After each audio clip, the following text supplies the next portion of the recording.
আসসালামু আলাইকুম। যারা নতুন করে সৌদি আরবে যাবেন, হ্যাঁ, যারা নতুন করে সৌদি আরবে যাবেন তারা অনেকে বসে আছেন ম্যান পাওয়ার কার্ড হাতে পাওয়ার জন্য, কারণ ম্যান পাওয়ার কার্ড হাতে পেলে কিন্তু ফ্লাইট হয়ে যাবে নিশ্চিত। তো যাদের 2-3 মাস হয়ে গেছে, 3-4 মাস হয়ে গেছে, এখনো পর্যন্ত ম্যান পাওয়ার কার্ড হাতে পান নাই, তারা কিন্তু খুব শীঘ্রই ম্যান পাওয়ার কার্ড হাতে পেয়ে যাবেন। বাট আমার কিছু কিছু এজেন্সি আছে, আমি তাদের সাথে কথা বলছি, তাদের সাথে কথা বলে আমি যতটুকু জানছি আজকে আপনাদের সাথে আমি ততটুকু শেয়ার করতেছি।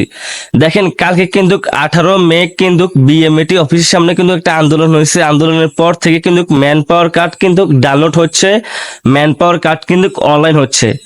আর আমার অনেক দর্শকরা আমাকে এসএমএস দিয়ে বলছে যে ভাইয়া আমার ম্যান পাওয়ার কার্ড আমি পেয়ে গেছি ইনশাল্লাহ, অনেকে আমাকে এসএমএস দিয়ে বলছে।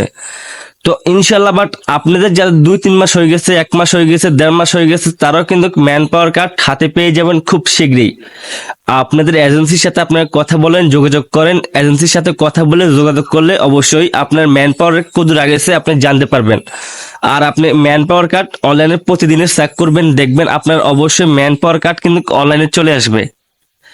তো অবশ্যই বুঝতে পারছেন, আপনি এজেন্সির সাথে আপনি যোগাযোগ করবেন, কথা বলবেন, ওনার সাথে ফোনে আলাপ করবেন। আপনার ম্যান পাওয়ার কার্ড যদি জমা দিয়ে থাকে তাহলে কিন্তু অনলাইনে চলে আসবে। আমি এতটুকু জানি, আমার এজেন্সির সাথে আমি কথা বলছি, আমার এজেন্সি আমাকে এতটুকু মানে বলছে। অবশ্যই বুঝতে পারছেন। ভিডিওটা যদি ভালো লাগে একটা শেয়ার করে দিবেন। আর আমার চ্যানেলে নতুন হলে আমার চ্যানেলটা সাবস্ক্রাইব করে দিবেন।